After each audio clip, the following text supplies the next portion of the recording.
My name is PK and welcome to இயற்கை மொழி. இன்னைக்கு வீடியோல ரோசல்லி அப்படின்னு சொல்லப்படுற இந்த புளிச்சக்கீரையை எப்படி நம்ம விதையில இருந்து அறுவடை வரைக்கும் வளர்க்கலான்றத ஒரு டீடைல் வீடியோ பார்க்கலாம். அண்ட் இந்த வீடியோவை நம்ம விதைகள் விதைப்புல இருந்து ஆரம்பிக்கலாம். மற்ற கீரை வகைகள் மாதிரி தான் இந்த புளிச்சக்கீரையை நம்ம வளர்க்க போறோம். அண்ட் இதோட விதைகளை நேரடியாக தான் விதைக்கணும். அந்த கீரைகளை வளர்க்கறதுக்கு நான் ஒரு சாதாரண சின்ன கீரை பை தான் எடுத்திருக்கேன். நீங்க நார்மலா இருக்க க்ரோ பேக்ல எதில் வேணா இதை வளர்க்கலாம். அப்படி இல்லைன்னா நீங்க அதை தொட்டிகள்லயே அதை நீங்க தாராளமா வளர்க்கலாம். அண்ட் இந்த கீரைகள் வளர்க்கறதுக்கு நான் மண்கலவைக்கு 50% தோட்ட மண், அப்புறம் 40% உரம் அண்ட் 10% தேங்காய் நார் கழிவு தான் எடுத்திருக்கேன். அந்த 40% உரம்ன்றது நீங்க வெறும் மண்புழு உரம் எடுக்கலாம், இல்ல மண்புழு உரமும் மாட்டு எருவும் கலந்து கூட எடுக்கலாம். அண்ட் கடைசியா கொஞ்சமா வேப்பம் புண்ணாக்கு அந்த மண்கலவையோட சேர்த்து அந்த மண்கலவையை ரெடி பண்ணுங்க. மற்ற கீரை விதைகள் மாதிரி இல்லாம இந்த புளிச்சக்கீரையோட விதைகள்ன்றது கொஞ்சம் பெருசாவே இருக்கும். ஏன்னா இந்த செடிகள் கொஞ்சம் பெருசா ஒரு காய்கறி செடி மாதிரி தான் வளரும். ஸோ இந்த விதைகளை தூவுறப்போ ரொம்ப நெருக்கமா இல்லாம ஒரு விதைக்கும் இன்னொரு விதைக்கும் கொஞ்சம் இடைவெளி விட்டே நீங்க தூவுங்க.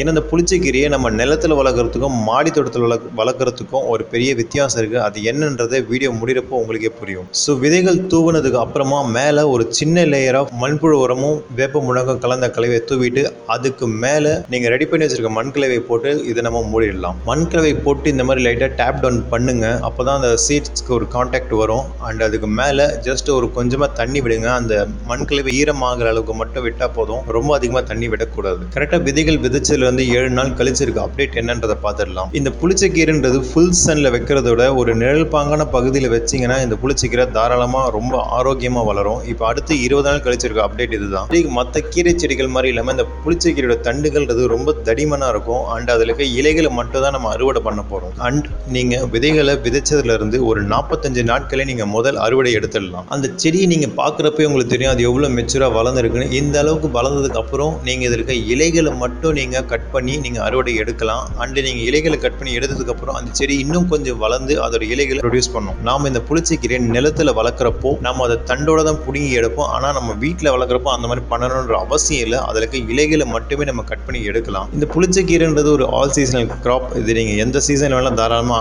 வளர்க்கலாம். அது குளிர்காலமா இருந்தாலும் சரி, மழை காலமா இருந்தாலும் சரி. இதோட விதைகள் பெருசா இருக்கிறதுனால அது ஈஸியா முளைச்சு வந்துடும். மற்ற கீரை வகைகள் வளர்க்குற மாதிரி தான் இந்த புளிச்சக்கீரையும். பெருசா ஒரு காம்ப்ளிகேஷன்ஸ் எல்லாம் கிடையாது. இது வளர்க்குறதுல ரொம்ப சிம்பிளா ஒரு சாதாரண மண்கலவை இருந்தாலே போதும்.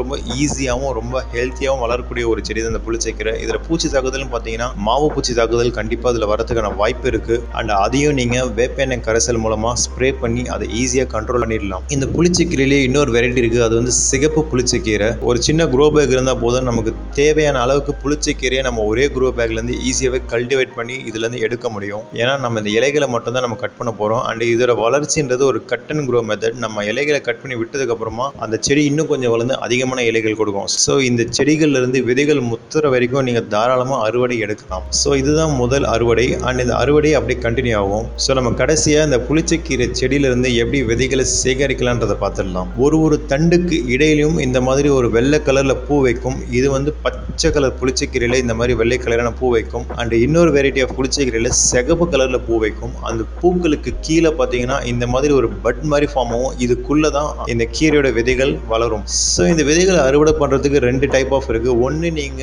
இந்த சீட் பட்ன்றது நல்லா கொஞ்சம் ஒரு ஸ்டிஃபா ஒரு ஸ்டர்டியா வளர்ந்த உடனே நீங்க அறுவடை பண்ணி அந்த விதைகளை காய வச்சு எடுக்கலாம். அப்படி இல்லை நீங்க அறுவடைலாம் எடுத்தது போதும் நினைச்சீங்கன்னா அந்த செடியை அப்படியே விட்டுடுங்க. இந்த விதைகள்லாம் செடியிலே முத்தி அந்த விதைகள் ஆட்டோமேட்டிக்கா ரெடி ஆயிடும். ஒன்ஸ் இந்த சீட் பட்ல நீங்க கலெக்ட் பண்ண உடனே நீங்க அதை வெயில்ல சன்ட்ரை பண்ணலாம். அப்படி பண்ணதுக்கு அப்புறம் அந்த விதைகளை நீங்க டைட்டான கண்டெய்னர்ல சேவ் பண்ணி உங்களோட தேவைக்கு ஏற்ற மாதிரி நீங்க அதை விதைச்சு தாராளமா யூஸ் பண்ணிக்கலாம். வளர்க்கறதுக்கு ரொம்பவே எளிமையா இருக்கிற இந்த புளிச்சக்கீரை ரொம்ப நியூட்ரிஷன் டென்ஸான ஒரு இது. அண்ட் இதோட ருசியும் நம்ம எல்லாருக்கும் தெரிஞ்ச மாதிரி அந்த பேர்ல இருக்கிற மாதிரி நல்லாவே புளிப்பாவே இந்த கீரை இருக்கும். இந்த கீரை ஒரு ஆந்திரா ஸ்பெஷல். அங்க இந்த கீரை கோங்குரா அப்படின்னு சொல்லுவாங்க. அண்ட் இது நம்ம ஊருக்கு தாராளமா வளரும். அண்ட் வித்தியாசமான கீரைகள் வளர்க்கணும்னு நினைக்கிறவங்க இந்த கீரையை தாராளமா வளர்த்து பாருங்க. And that's it for this video. இந்த வீடியோல நம்ம புளிச்சக்கீரையை எப்படி விதையிலிருந்து வளர்க்குறதுன்றதை டீட்டெயிலாக பார்த்துட்டோம். நம்ம அடுத்து இன்னொரு பார்க்கலாம். Let's stay connected to create a better environment and thank you by PK.